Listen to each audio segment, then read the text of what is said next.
What's happening, YouTube? It's your homie S. Dot coming back to you with another video. And today's video is going to be the first Digi-Gauntlet for the Cherubimon deck. Cherubimon I'll be piloting on the right, and then my homie Sento is going to be playing Rasenmon on the left.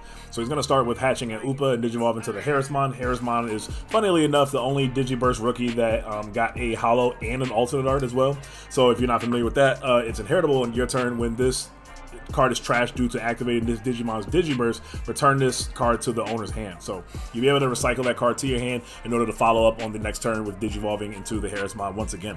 Next, he's going to Digivolve into the Filemon. Filemon costs 2, and what it allows you to do is during your main, you may Digiburst 2, and one of your opponent's Digimon gains security attack minus 2 until the end of your opponent's next turn. So if you're familiar with the Angelomon from, I want to say BT3 or BT4 rather, BT3 or for one of the two, that allows you, to when Digivolving, do minus security attack on one of your opponent's Digimon, does the same thing as like that. And then, of course, in this situation, he'll be able to add the Rasenmon to his hand.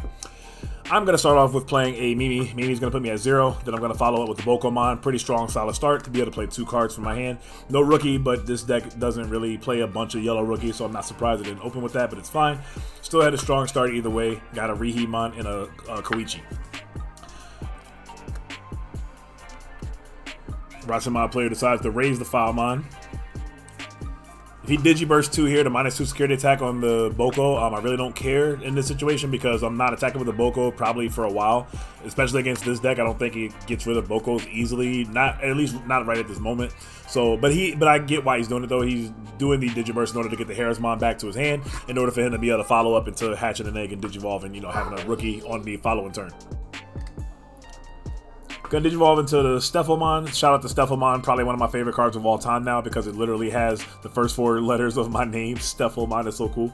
So Stephomon, when Digivolving, if this Digimon has 1 Digivolution card, which it does, you may place up to 2 level 4 or lower yellow Digimon cards from your hand at the bottom of this Digimon's Digivolution cards in any order. Then draw 1 card for each card placed. So you're literally able to replace 2 cards in your hand by drawing 2, with the cards that you put under it, which is really cool. So he's gonna put 2 Wizardmons under it, and he's gonna do a really strong play here, which he's gonna hatch or Digivolve into a Mastermon for 4. It's gonna put me at 4, and then he gets lucky and trashes a card that he's able to bring back with the Mastermon. He's gonna bring back the Patamon and then gain 2 memory off of each of the Wizardmons to put me at 2. So a very strong play here. And he has the inheritable for Stephomon. Stephomon is going to, your turn, when this card is trash due to activating the Digimon's Digiburst, one of your opponent's Digimon gains security attack +1. So he's not going to be able to use that effect there to any succession because he doesn't have Rasenmon and there's no way for him to Digiburst any more cards.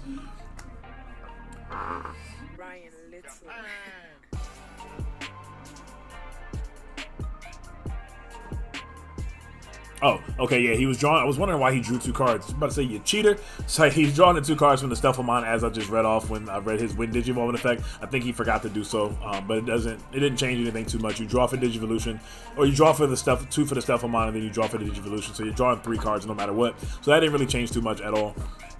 See what I decided to do here. Okay, looks like I'm just gonna play a Boko here. Solid way to choke my opponent here. Gonna put him to 1. Only gonna grab a Loemon here though, unfortunately, but it is what it is. At least we got 1 card, so can't complain too much. And the Loemon will allow us to follow up into the Mimi next turn. And in this situation with 2 Bokos or more, it gets really insane because with these 2 Bokos, I'll be able to essentially gain 2 memory here. It'll cost 2 memory, and then you'll gain 4. So you pretty much just gain 2 here. And I like to skip steps, so I'll literally just gain the 2 memory unless there's a reason to not do so. So Rasenmon player is going to attack with the Mastermon, which, by the way, is an interesting tech choice, seeing as how, the deck is mainly Rasenmon focused. So I wonder if there's any other reason to use any other level 4s besides the Rasenmon. Of course, Rasenmon, one of the weaknesses of this deck I can definitely see is it's kind of hard to search for, I guess, except for Yellow Memory Boost. So I guess Yellow Memory Boost would be a card I would play in this deck. I don't know if I'd play Mastermon, even though it's a cool tech to have for the with the Wizards. To be honest with you, I think I'd be playing a bunch of Blinding Rays, and I'd play Yellow Memory Boost is the way I would potentially play this deck. And maybe the Mastermon is just like a tech one-of, I don't know, but just some things I'm brainstorming with the deck, in terms of trying to figure out its consistency. So anyway, I'm going to raise the Bushi. Bushi is going to swing. He choked me back to 1, by the way, with a Mimicmon. So I'm going to raise the Bushi. Bushi is going to swing. I'm going to hit into a Acid Injection. That is a 1-cost card, 1-cost option card that allows you to pay 1 memory to minus 5k DP from one of your opponent's Digimon. I think you have to trash his security too, so it kind of plays into what the Rasenmon deck wants to do. You're trashing the security to minus 5k DP on an opponent's Digimon, and then, you know, Rasenmon, its end game is hoping you have pretty much no security, and one or zero security, I want to say, and you know, to Digivolve into him. Because depending on how many security you have is how much his Digivolution ends up costing. If you have 0, he ends up being a 1 cost, so which is really cool. So 1 or 0 pretty much equals him being a Digivolve for 1. I'm going to Digivolve into a Loimon, and then I Digivolve into a Kaiser. Now, this was the only way for the Kaiser to be able to get its retaliation effect, because you have to Digivolve over a hybrid. And because I didn't have Koichi didn't allow me to gain the, the retaliation already. So I did flash a Rihimon, and I decided not to Digivolve the Rihimon. I guess I decided to wait, because I could have Digivolved the Rihimon and then crash into the Mastermon, but I feel like that would potentially be a waste, because the Kaiser obviously gets rid of it enough, and it's not like if that Mimi was a mat, it might be worth playing the mat back, because, you know, I can attack with the Rihi, crash, you know, get the mat back, and then use the mat effect to grab back Rihi. So didn't do that. Instead, I ended up playing Koichi, which is going to be really good here. I put him back at 1, which is solid, and what that's going to allow me to do is to, you know, use the Bokos again. So one other weakness I can also see from this deck is if the Rasenmon deck doesn't get rid of these Bokos, the Bokos are just going to get way too much value and kind of spiral out of control. So this Rasenmon deck, being a mid to late game kind of powerhouse deck for its comeback factor, is pretty good. But in this early game, if you let the hybrid deck get too many, you know, it's bad. It's good enough for the hybrid player to get one, one turn of advantage off Pokemon, but getting multiple turns of advantage off Pokemon is just definitely going to be a disaster for the opponent. He decides to raise the Mimikmon here. What's unfortunate too is the Bushi living and being 3k, and the Mimikmon literally only having 3k means that he has to, and he only has 1 memory to work with.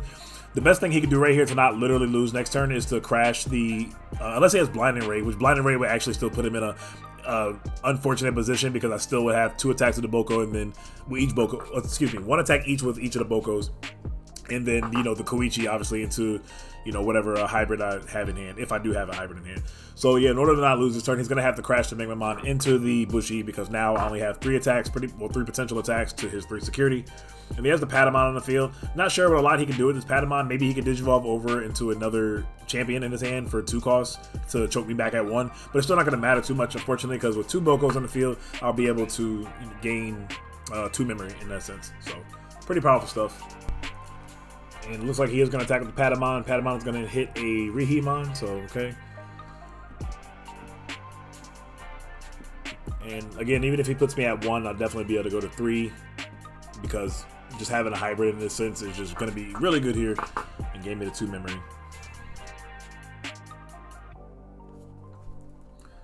Checking his grave. I wonder what's in his grave that would potentially help him here. Not sure a lot. He also can't play any option cards like that acid injection and anything he got earlier right now, because he doesn't have a yellow source on the field. So also not having a tamer on the field or anything to, like, you know, help facilitate anything in the future turns is unfortunate. He's going to play the Harrismon. Harrismon here is going to put me at 2. Going to hatch a Upamon. Digivolve into a Salamon, which would be good on the following turn, because I'll be able to draw a card, and if it dies, I'll be able to recover 1 because I'm at 2. Going to Digivolve into Rihimon. I'm going to gain 2 memory here. Go to 4.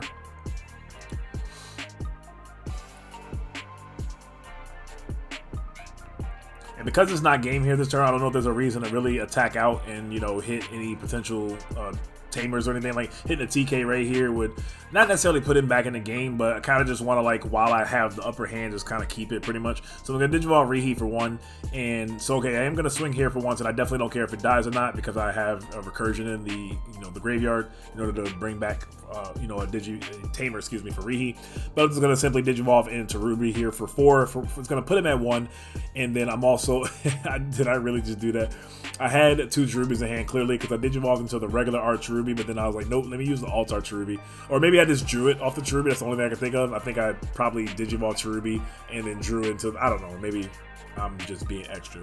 But anyway, I'm going to put him at 1. I'm going to bring back the Kari and pop his Harrismon. Literally, the Rasenmon deck having to play from scratch, especially with 2 security, is not going to be enough to do anything in the game, unfortunately. And then if I have another champion in my hand, another hybrid, level 4 hybrid, that's definitely just gonna, I mean, being able to get the value off of Boko, what, 3 or 4 times this game is just gonna be way too much, and definitely probably in the game. So let's see what he decides to do here. Did a lot of choking this game, which is kind of funny too. We kind of each been playing with 1 memory each until Boko obviously ended up skyrocketing things. I'm gonna draw and then attack with Salamon. Salamon and Patamon is actually gonna live through the Patamon, and of course I'm just gonna attack out for game. I'm gonna move on to game 2. Okay, moving into game 2, he's going to have me go first. Makes sense here. He looks like he's going to mulligan his hand as well. And I can see you definitely want to go second with a deck like this because you don't really choke the 1 too much. You have your Filemons that cost 2. You have your Wizardmons that cost 2. So like the best thing you can do is, you know, usually a rookie and then one of those guys to put you at 2. I'm going to play Analog Youth and mill 2 mats and then hit another Salamon. So I guess the Salamon is good for 2 turns from now when I'll be able to hatch another Upamon to Digivolve into another Salamon. So that'll be nice.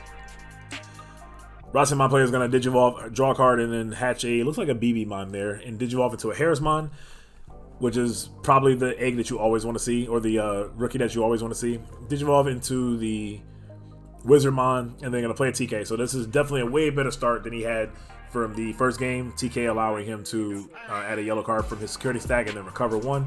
Keep in mind that TK is mandatory. And I want to say with that Wizardmon's inheritable, if you, let's say you had the Wizardmon up and you had a ultimate or whatever over it, you would be able to add a card from the security stack and then gain a memory with the Wizardmon because a card was added, you know, removed off your security stack, was very interesting.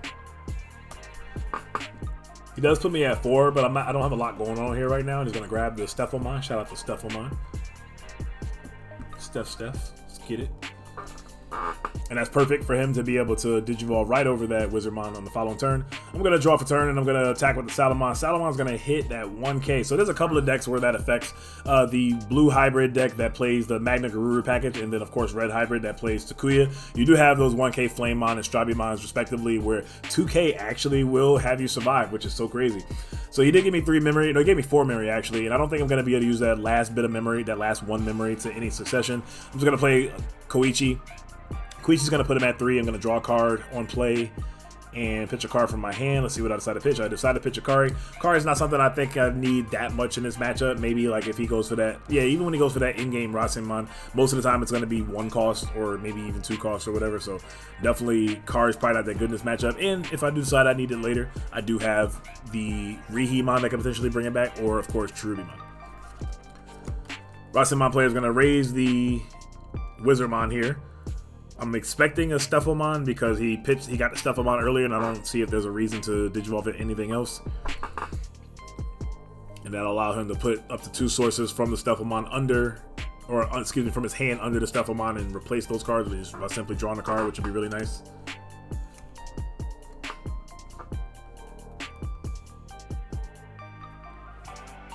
Random fun fact. Stephomon is an 8 cost, so it gets over Jewalt Schwarmer. Not that that card is played this format, and that was just really random, but it's filler while we wait for the Rasenmon player to decide what he wants to do for his turn. I feel like Stephomon is like the only play to do here.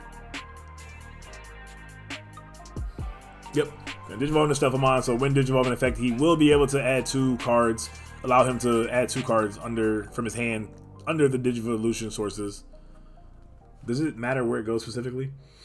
At the bottom of it. Okay, so it'll go below the eggs. So that matters for things like Tommy or Kumamon, you know, anything in the Howling Memory Boost. Those 2 cards you add at the bottom will be the first 2 cards that we get stripped from the dreaded blue hybrid deck. But he's not going to do anything, but just, so he didn't use the Stephomon's effect, which is interesting. I guess, you know, I can kind of see 2 TKs. He has a good bit of Tamers in his hand, so I don't blame him for wanting to get value out of that tie. That tie allows you to, when you have 3 or fewer security cards, all your Digimon gain plus 1,000 DP, which is pretty cool. And then when one of your opponent's Digimon go to 0 DP by one of your effects, you can suspend that Tamer to gain a memory. So that's going to be pretty strong for a deck like this. Unfortunately, it was never able to be good until now. You know, like with Rise Greymon, it was unfortunately not good as well because you have to tap all your Tamers with Rise, etc. So I'm going to Digivolve into Loimon for free, then Digivolve into Rihi, go to 2, and then I'm going to play the Blinding Ray to go back to 4. So now I have enough memory to go into Cherubi here. Cherubi for 4, go to 0. And this is going to allow me to play the Matt back, and then Matt on play is going to allow me to grab the Deathclaw back, which is so insane here because now I literally have the facilitation to get rid of the Cherubimon and allow me to, you know, pop off. So I'm going to attack with Salamon here. Salamon is ridiculous this game. Shout out to Salamon, hitting another Patamon and living, which is crazy here. And the fact that he wasn't able to attack my Salamon because that would have exposed his Digimon to me being able to attack it is just really unfortunate. So I'm going to attack with the Bokomon. The Bokomon dies, which is exactly what I want because that's another card, another rookie that the Cherubimon will be able to bring back next turn. And he did hit a Mimi, so a Mimi could potentially be a little bit annoying, but I don't think I'm too worried about it at this point. If I were to play Deathclaw, he could tap his Mimi to make it cost 2, but then I'll just tap Analog once the Cherubi dies, and then, you know, gain that memory back.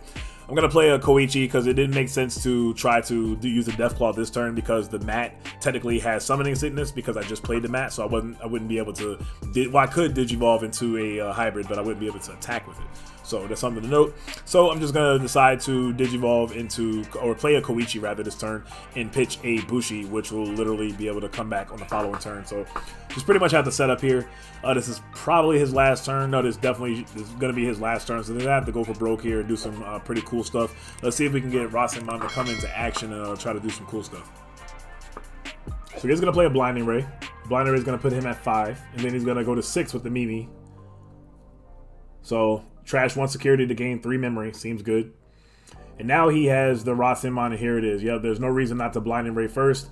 Well, actually, yeah, there's no reason not to Blinding Ray first because it'll literally only cost 1 here. I'm going to read it because I don't think I've ever seen this card in action before. So I just want to make sure I see what the heck is going on. Pretty wild stuff here. So he's at 5. Nothing in my security stops him right now because he's at 12k. So I guess, okay, he just played another tie. So now that tie, now he has a 13k Rasenmon, which is really cool.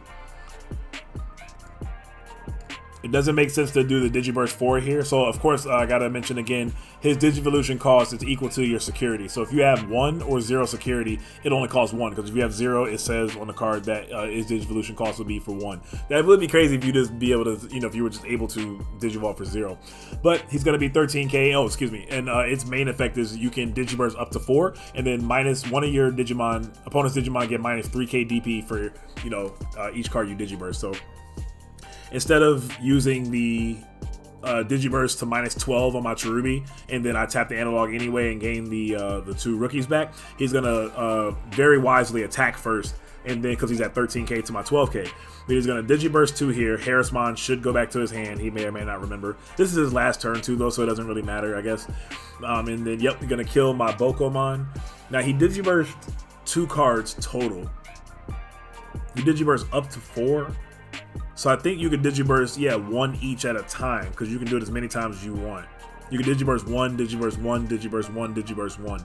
So we're discussing here, not sure exactly what's happening, but and then he also tapped the 2 ties because since one of my Digimon went to 0 DP by an effect, he's able to suspend the 2 tie Kamiyas and gain 2 memory. So he's at 2.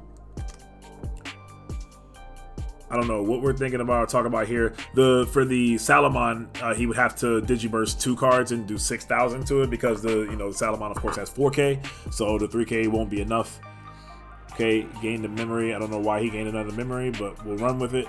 And again, it doesn't really matter this turn. He has to beat me this turn because, as you can see, I'm antagonizing. I'm not threatening, but I'm playing around with the Salamon, saying, "Yep, this is game with the Salamon if you don't have anything." But he actually has a Patamon. So Patamon actually, since he wasn't able to, unfortunately, the Rasenmon wasn't able to attack my security and get a whole bunch of checks.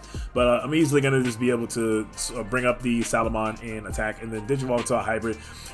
Just like in BT7 old school or relative fashion, that you just hybrid for game. That's the name of the game, this format. So it's unfortunate we didn't get to see Rasenmon be able to attack my security and get a whole bunch of checks. I also don't think they have I feel like their Rasenmon and BT8 lets you unsuspend or something like that to get more checks or whatever. So it'll be interesting to see what my homie comes up with for the following set to with all the new addition of cards. I do feel like I said this earlier. If I didn't, TK Kari is probably a good addition in this deck. I feel like I would also play Yellow Memory Boost. I think I would play, what's the other card? Yeah, TK Kari, Yellow Memory, and probably 4 Blinding Rays. I'm not sure how many Blinding Rays he plays, but either way, definitely a very cool deck. Unfortunately, it takes so long for it to, pop off, but when it does, it's kind of cool to see. And then plus you got the Quilielus Blast that we also didn't see. So I'm not sure how many he plays with those either. But I think we're just talking about the deck right here, and it's definitely an interesting deck. But without further ado, I'm gonna get up out of here. And this is the first Digi-Gauntlet, like I said, for the Cherubimon deck. So we'll be expecting 2 more matches coming up soon. And then along with, I actually built the Mastermon Cherubimon Purple Rush deck package, and yo, that deck is nuts. So be expecting a whole bunch of more Digi-Gauntlet videos coming up while we have this delay into BT8, and then, you know, got a whole bunch more content coming for you in BT8. But y'all know what it is. Y'all have a great day and or night whenever you're catching this video, and y'all make sure y'all stay in your progression, no question. Have a good week, y'all. Heading out. Peace.